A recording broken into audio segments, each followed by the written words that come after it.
really, I think the overall message on this record, how easy it is to kind of fall for things in life, like depression and, paranoia and addiction, and just like kind of, there's all these like dark kind of influences around you that are kind of constantly trying to pull you under, Yeah. pull you into the rivers of Nihil, and really, like, I think the Nice. overall message of this record is to reach towards the light and stay away, avoid the kind of dark presence that, is always kind of just, can always just kind of be like right under the surface waiting to pull you under, really. Yeah.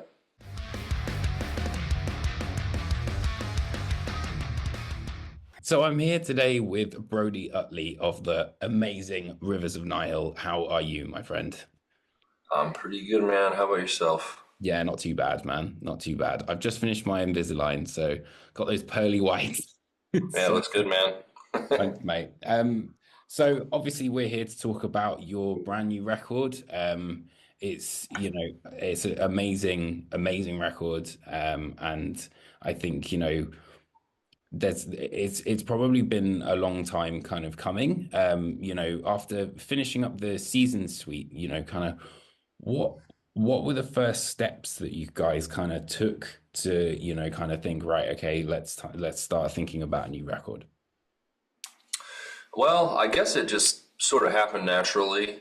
We we knew that after we finished the last record that we were going to have to go into a new direction with things, since we wouldn't be able to rely on the seasonal concept that we had been using for the first four records.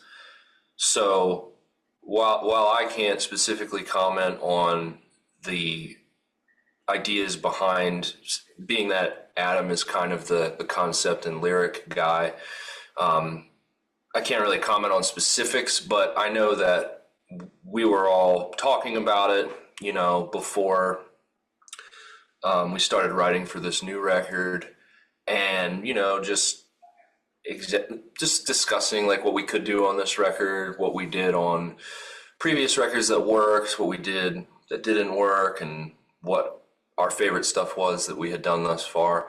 But being that we had such a just a big shift in the lineup, it sort of just presented itself naturally.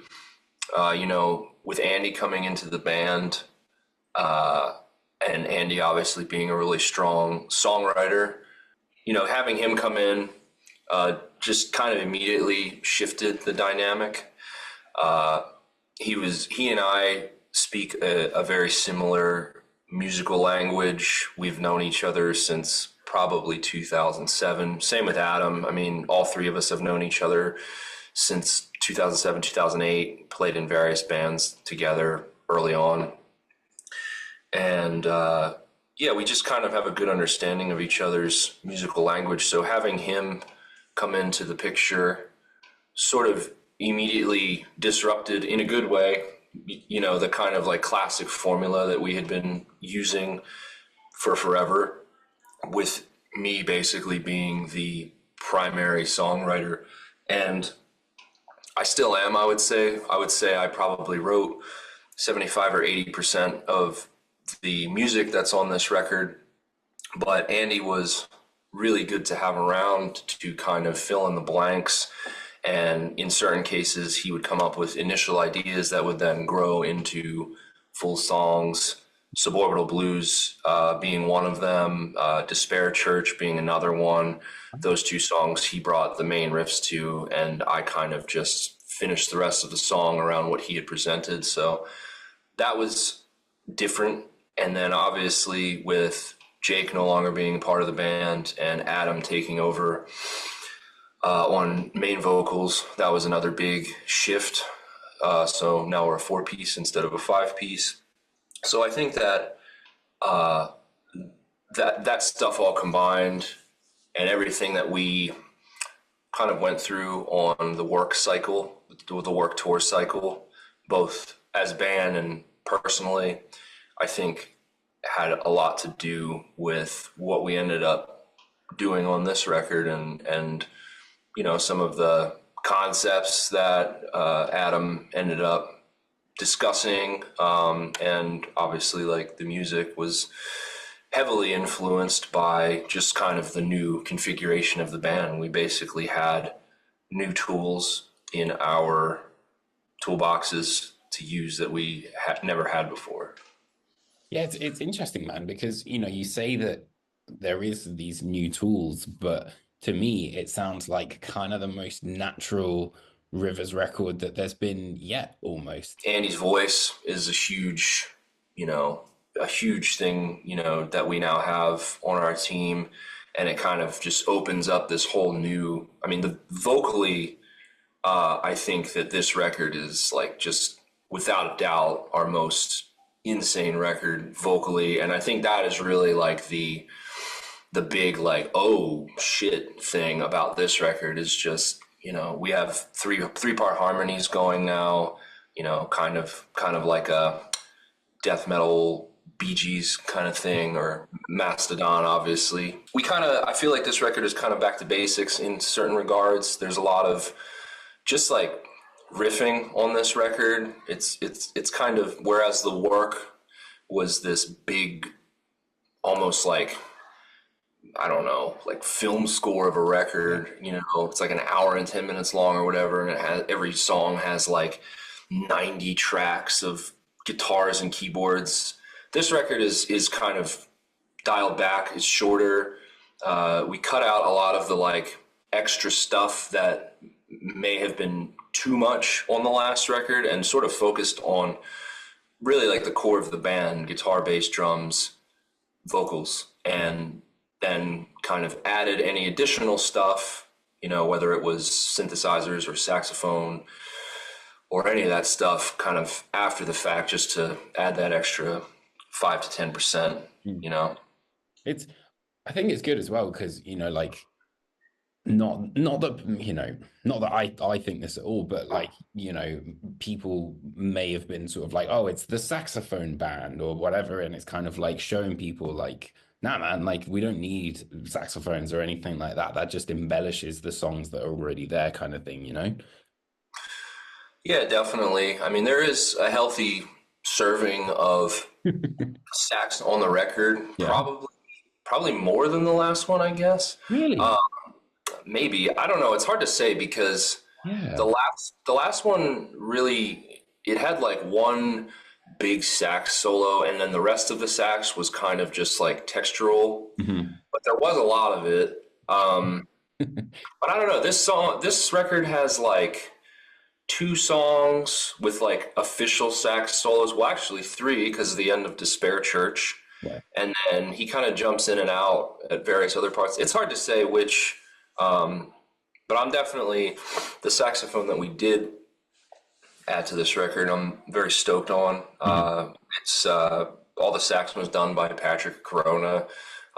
He's toured with us a bunch in the past. He did like the Where Owls Know My Name US tour. He's been kind of touring with us since 2019 maybe, Okay. and he's just kind of been in our circle, but he's never actually recorded on a record until now, and we're all really stoked on his contributions, and some of the stuff he even took the initiative on his own to bring to us and be like, well, what do you think of this if I added this, stuff that like we wouldn't have even thought of. He, like the end of Despair Church being one of those, that kind of little reprise at the end of that song. Mhm. There was no sax on that originally, and he just sent this awesome sax section over that little end piece of the song. We were like, wow, like that's awesome. We weren't even sure we were going to include that piece on the record, and then when he did that, we were like, well, this is way cooler now. We have to do it. So Oh, it was cool to have him working with us this time on the record actually.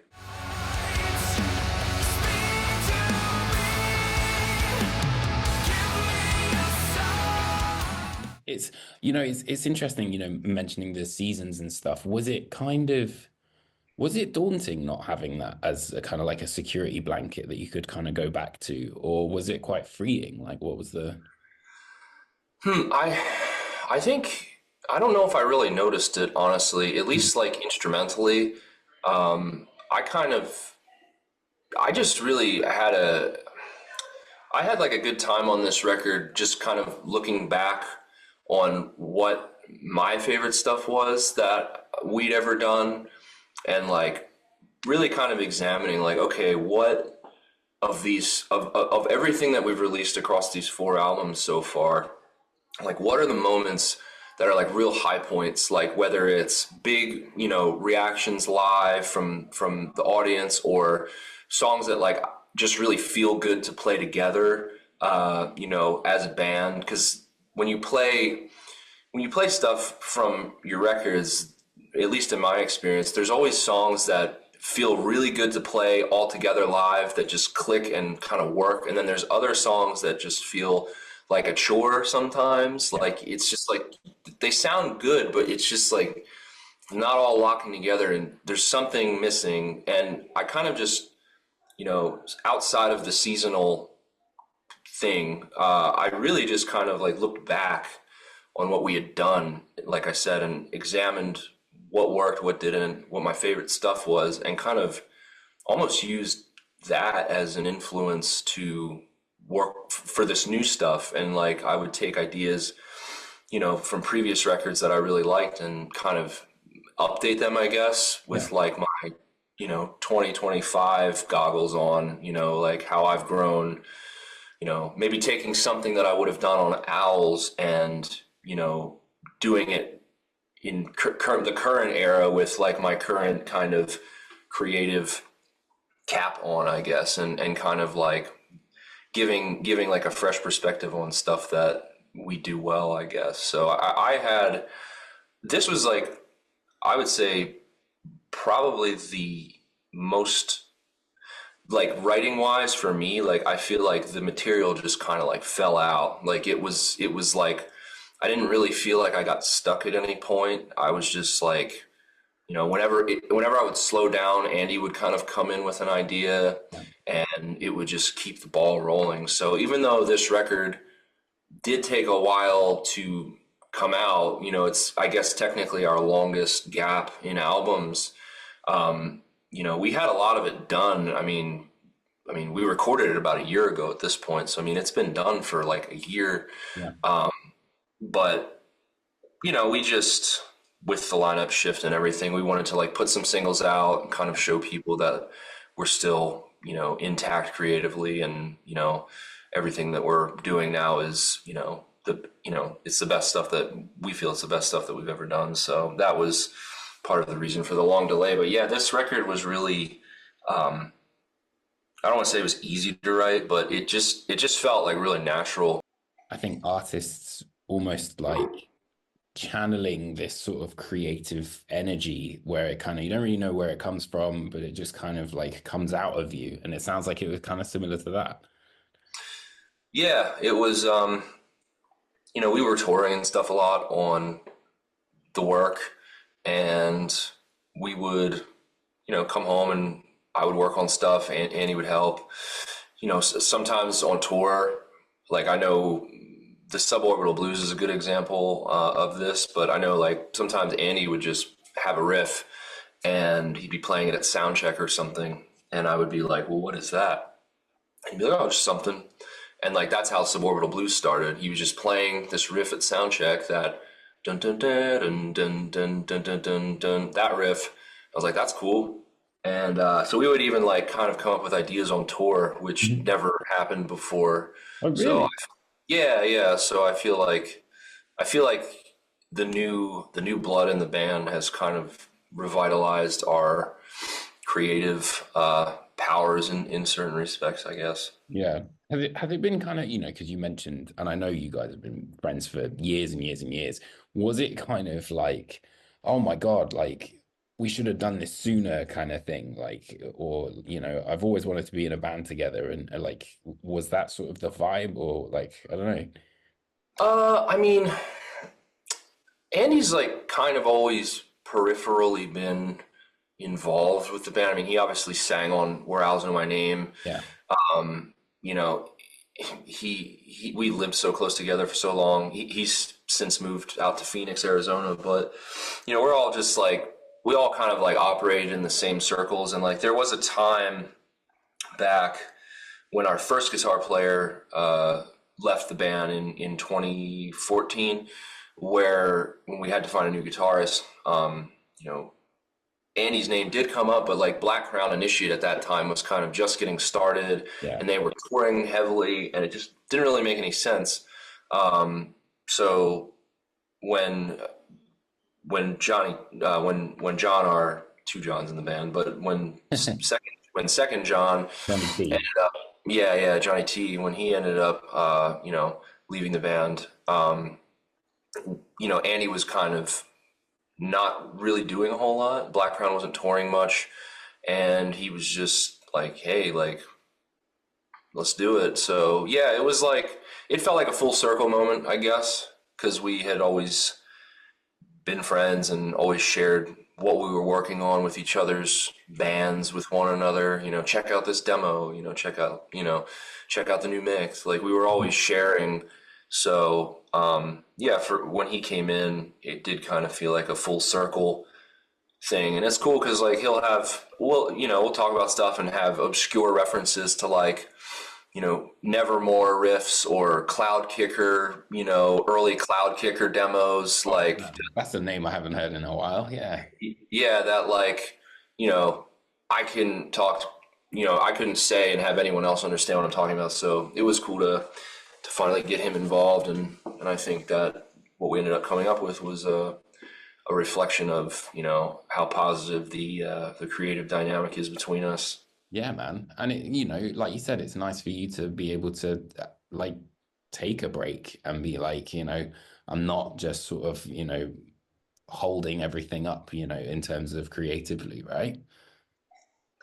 Yeah, definitely. I think that like I've always kind of fantasized about a band that like sits in a room all together and like everyone shares equally and we all have input and critique and there's constructive criticism and then magic and like I kind of like have always romanticized about that kind of format. But when I like really think back to the early days of Rivers when we did used to operate like that, there was like a lot of shouting, a lot of like, stop playing your fucking drums, I can't hear him. Like, it was just like, it wasn't really as magical as like I romanticize it being, I would say. So Yeah. like, but the way we're operating now, where we're still kind of like writing remotely and then kind of sharing, and Annie will give input, and then Biggs will kind of be the third person perspective on what Andy and I come up with together, and then Yeah.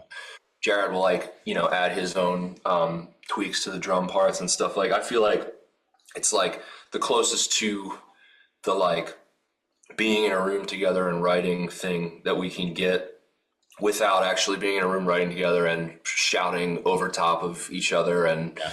not being able to hear what's going on. So it's definitely, it's a nice change of pace for me because yeah, I mean, I wrote like the last 3 records really just kind of like in a vacuum, just like in a room pretty much by myself, so it was nice to like let someone in a little bit more than I would have previously this time, and it was someone that I like really trusted, creatively and personally.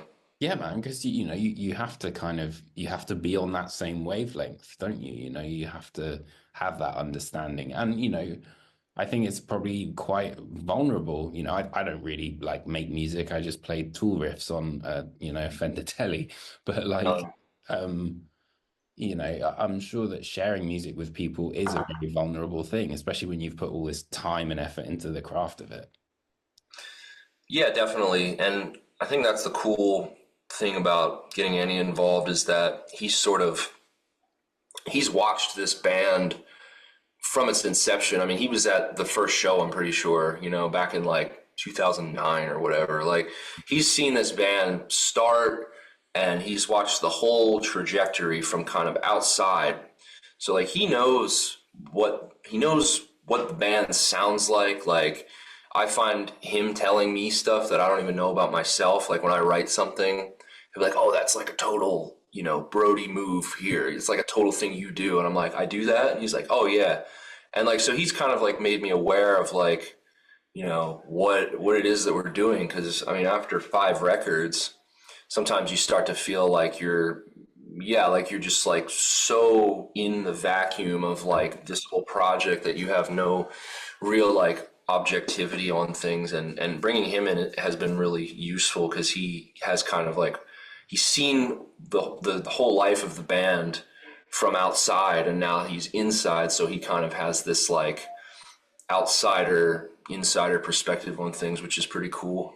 What's a Brody move then? Well, I mean, just like, I mean, certain chord progressions that I use, or just like, different melodic like ideas that like I come back to a lot, different, specific chord inversions. yeah, Um, if you listen to on the new record, if you like listen to the song Evidence, yeah. like that song has like a lot of Brodyisms on it, because like if you listen to that next to the song Death is Real from Where Owls Know My Name, Mhm. there's a lot of like similar riffing choices. Like I have these certain little things that I do, like if I'm like doing jumpy string skippy things with like certain legato, like I'll legato certain things instead of picking them. It's just like little things that I wouldn't notice that he's pointed out to me, as we've gone along here. So I'll definitely be learning more about myself, I suppose, in the Yeah, future. man.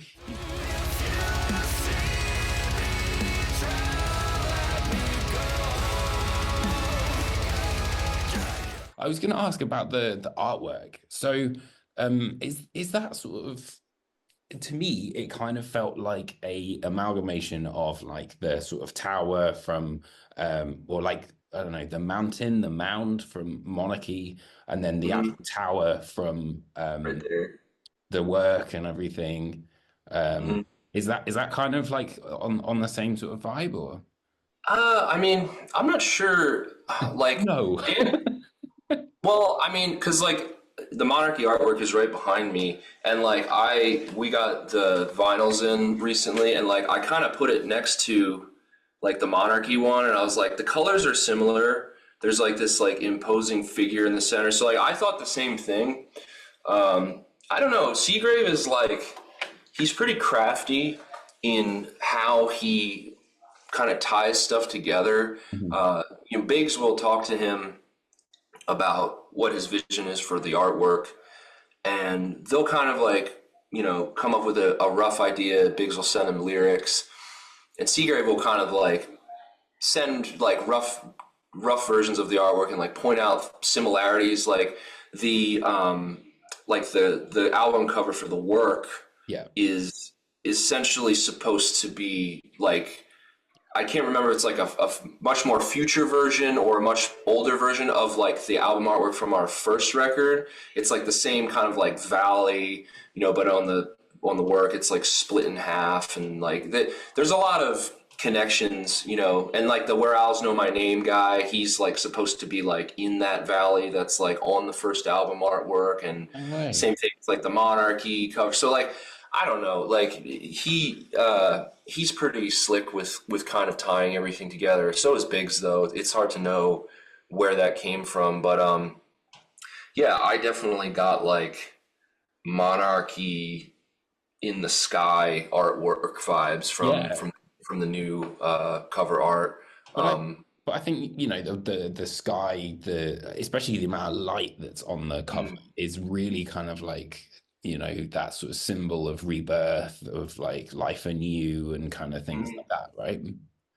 Yeah, yeah, it's like the figure on the front of the art, on the front of the cover, is supposed to be like a biblically accurate depiction of an angel, the kind of like be not afraid vibe, which I think says a lot about what's going on, with the band, currently.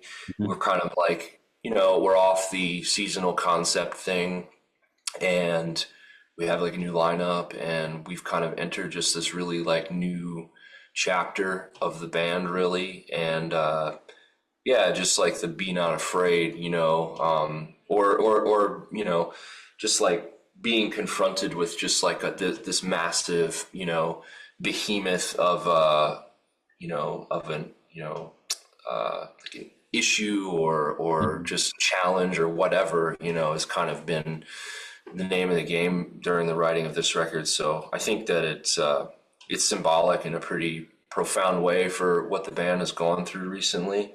Yeah. And yeah, I think it's super fitting for a self-titled, album cover, really. Yeah, man. That actually leads me to one of the questions, which was about the self-titled. Is that I guess it's kind of yeah, like a statement of rebirth. It's a statement to put that out, isn't it? Like, Yeah, definitely. Uh, I mean, when I think back to when I was, a young fan of music and just kind of getting into bands before streaming and all that, obviously, like when I would just look at, album covers and stuff at the store, I would oftentimes, if I had never heard of a band before and, I didn't know where to start, and I would find an album that was like self-titled, like, oh, like, Metallica by Metallica. This must be like a really important one for some reason. Like, yeah. I always kind of attached like great importance to a self-titled record from a band. Mm. So yeah, I mean, it feels like I said, like a rebirth and an important moment in the history of the band. And I think that for people who have been fans of us for a long time, um, it's like a statement of like, the new chapter really, like, hey, if you haven't checked us out in a couple of albums or whatever, like maybe tune back in for this one. And like similarly, maybe people who haven't heard of us ever, Yeah. might see this album as like a good place to start, and go back from here. So, Yeah. because yeah, we feel like it's the best version of the band, and we're really proud of it. And yeah, it's like it just feels like a big, important moment in the history of the band. And yeah, the self-titled moniker is definitely super fitting for the time that we're in. Yeah. Yeah, man. So you're saying that you've basically written the next Black album?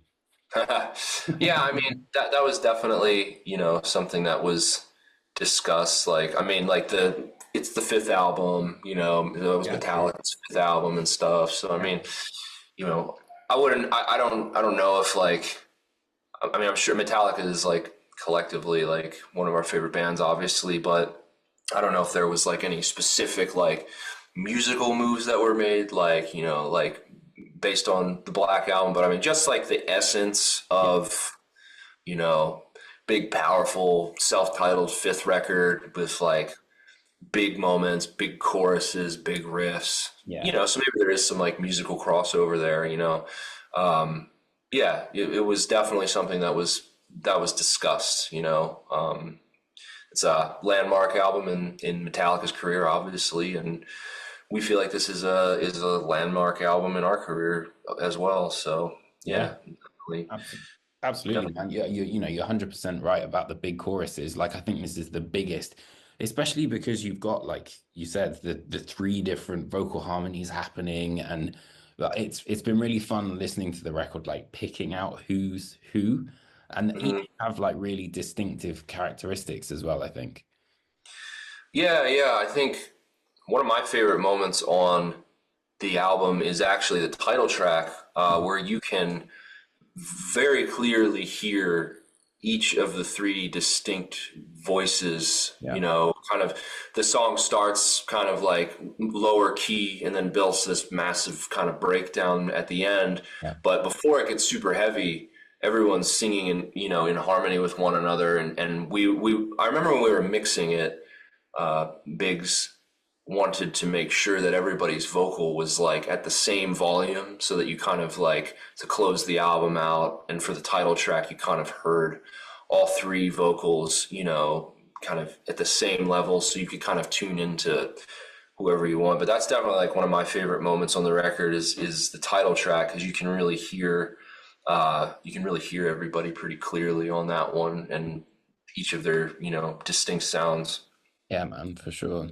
Um, So when are you gonna sing then? Because you're the only one left.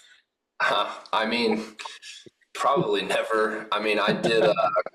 I think the only vocal stuff that I've ever done on. Oh, actually, you know what? That's not true.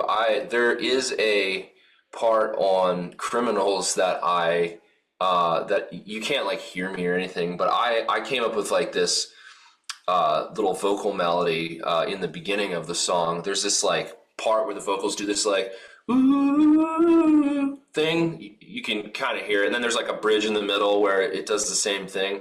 Yeah. It was like this idea that I had that was kind of influenced by the original soundtrack for the Amityville Horror, and I Ooh. like I couldn't like explain it to the guys at the studio how I heard this part going. And they were like, well, why don't you just like do it? And I was like, oh man, I don't want to. And like they conned me into it just so that they could use my vocal as a guide vocal, but Yeah. then they like left it in. So that's I kind of sang on that.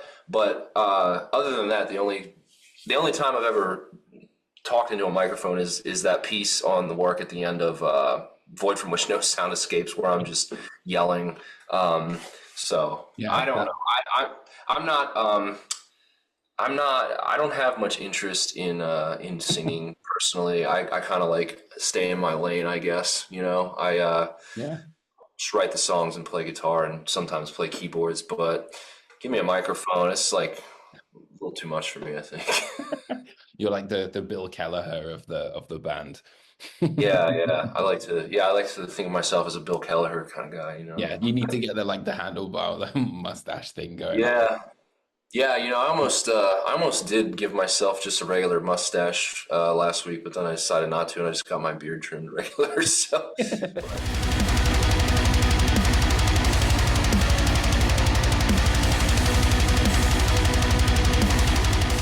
but maybe I'll do the handlebars at some point. We'll see. I was wondering as well, what is a suborbital blue? Suborbital blues? Yeah, what is that? What is I mean, I guess it's just like Biggs's kind of. I mean, the title is just like um, I don't know.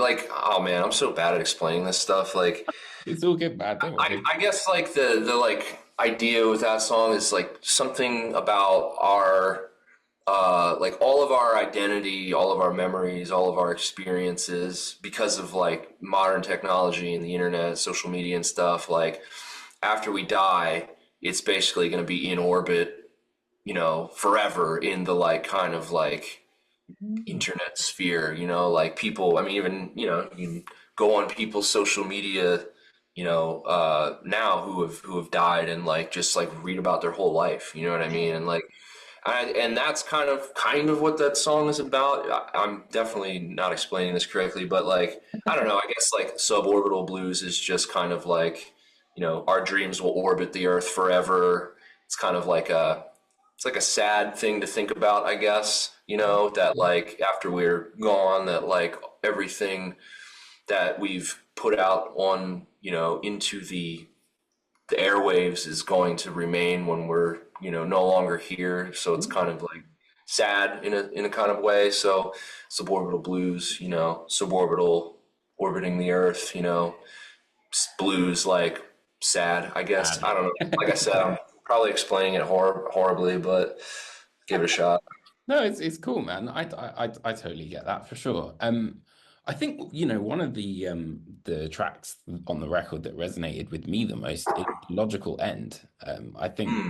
that is one of my favorite songs on the album, and it you know it kind of it made me think about you know some of the conversations me and you have had privately and like you know pushing through adversity and things like that. Was that kind of part of that for you? Like writing the track, did it kind of help with that? Hmm. I don't know, honestly. Like, I mean, truthfully, I started writing that song instrumentally like after we got back from touring in Australia with the Ocean.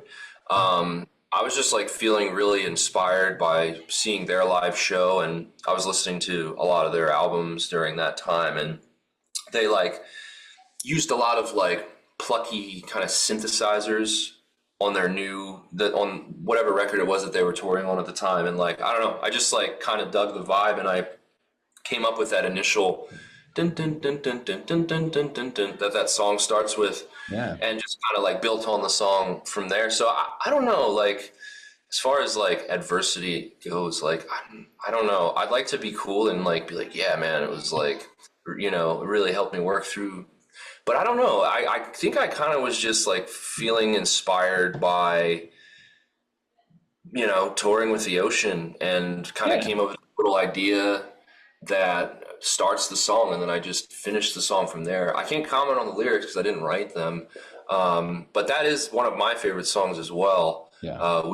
We were like kind of discussing what would be a good first single, and like that song and House of Light were kind of like two of the main contenders for like a lead single, but we ended up going with House of Light just because it felt a little more like a little newer sound for the band, just because, like, in my opinion, I feel like The Logical End sounds like a song that could have been on Where Else Know My Name, because it has like the big like guitar solo and sax solo in the middle, and then it has like the almost like Deaf Heaven-y, like black gaze kind of part after the solo, almost like something that would be on Monarchy.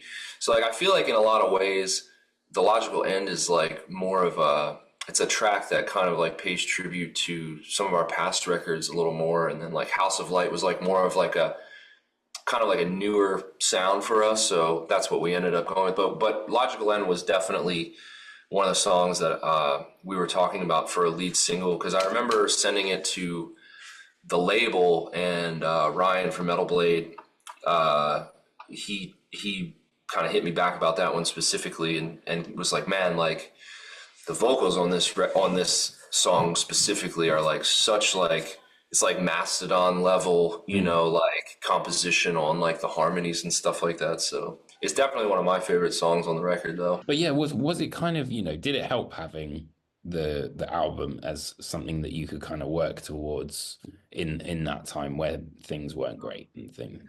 Oh yeah, definitely. I mean, um, yeah, like the Jake, our separation from Jake, that happened, and then I had like a pretty brutal period with like my mental health, where like I don't know, like I don't want to go into too many details, but it was like a really super brutal time for me, where like I was like, I didn't even know if I was going to be able to like do this anymore, you know what I mean? And like that whole classic, like, I don't know if it was burnout or like, I mean, it definitely felt like something much more sinister than burnout at the time. But yeah, like I kind of went through this really brutal period of like maybe like 5 or 6 months where like I was just like flattened, like mental health wise. And when I like kind of started coming back from that, I was like really like focusing on working on this record, and it kind of, in my downtime, it just like really, yeah, it definitely like gave me something to focus on. I felt like for a long time, or for like 6 months or so, like I just didn't feel like being creative at all. Like I could barely do anything, for a minute there. But once it came back, I like really was like super, super, super focused on the project.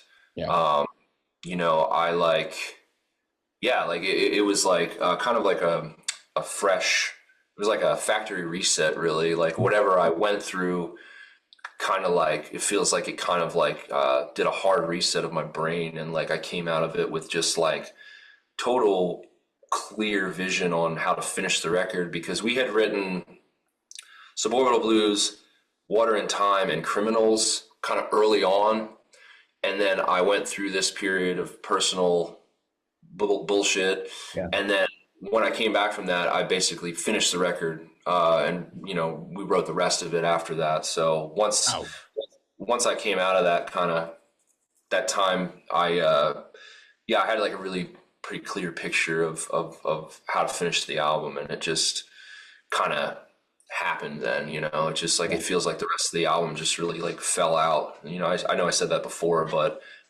yeah, it was like definitely something that, you know, I was like really focused on during like a pretty insane time in my personal life, for sure. Yeah, man. I mean, you know, you basically said what you had 3 tracks written. That's like 30% of the record, and you had 70% more to tackle. Like that's a lot, man. That's like a lot. Yeah, yeah, it was like pretty daunting too, because when I was going through that time period, you know, I was just like, it seemed like it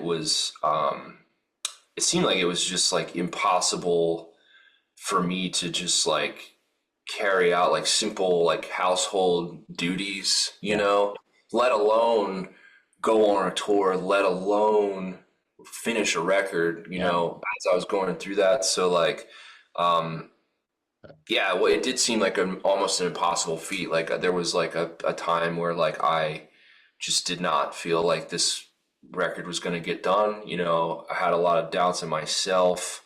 You know, the Jake thing was like a pretty tumultuous time period. There was a lot of, you know, there's a lot of stuff that people, you know, don't know, and like, you know, they won't know because it's not their business. But, you know, there was a lot of shit that went on that like affected me pretty heavily personally, and I suspect that whole thing has a lot to do with what I ended up going through a little later on. But like I said, you know, coming out of that, yeah, I just had like total like tunnel vision on like what I needed to do. So it ended up being a positive thing.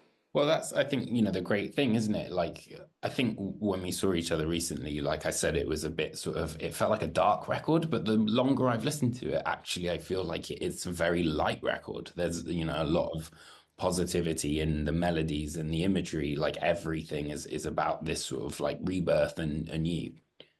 Yeah, it's the way Biggs has described it to in my language is basically, you know, for years and years, Rivers of Nile, people ask us what the name means. And we've kind of just not really thought about it too much. We've just been like, oh, it just means like rivers of nothing, which like you think of it's like a really dark thing, like, you know, and and it is, but really I think the overall message on this record, you know, there's various things that are talked about, you know, personal struggle and, you know, current goings on in like the socio-political sphere, and you know, there's a lot of stuff covered when it like there's like stuff that's discussed like specifically about like how easy it is to kind of fall for things in life, like depression and you know, paranoia and addiction, and just like kind of there's all these like dark kind of influences around you that are kind of constantly trying to pull you under, Yeah. pull you into the rivers of Nile, you know. And really, like, I think the Nice. overall message of this record is to, you know, not be sucked into that place, because it is easy. You know, it's easier to be pulled into that place than it is to stay out of it. It feels like a lot of the time. So it is actually like a record that's it's more like hopeful record, a more positive record. It's not, ironically, it's like not like steeped in like nihilism and like, you know, just like dark, you know, depressive kind of energy. It's like more of a hopeful record, and like kind of like reach towards the light and stay away, you know, avoid the kind of dark presence that, you know, is always kind of just can always just kind of be like right under the surface waiting to pull you under, really. Yeah. Yeah, man. Yeah. Yeah. No. Congratulations, dude. It's an absolutely brilliant record. I'm sure it's going to be on a lot of people's end of year lists. You know, it's a real step up. Maybe this is your Metallica Black album moment. Hey, let's hope, man. I won't forget you when it goes diamond. So yeah. But yeah, thank you so much for appearing on the channel, Brody. I really appreciate it. You're a seasoned veteran of talking to me about, a lot of proggy madness. So I appreciate it. Yeah, man. Thanks for having me back. I'll see you on the next one, I'm assuming. Yeah, man.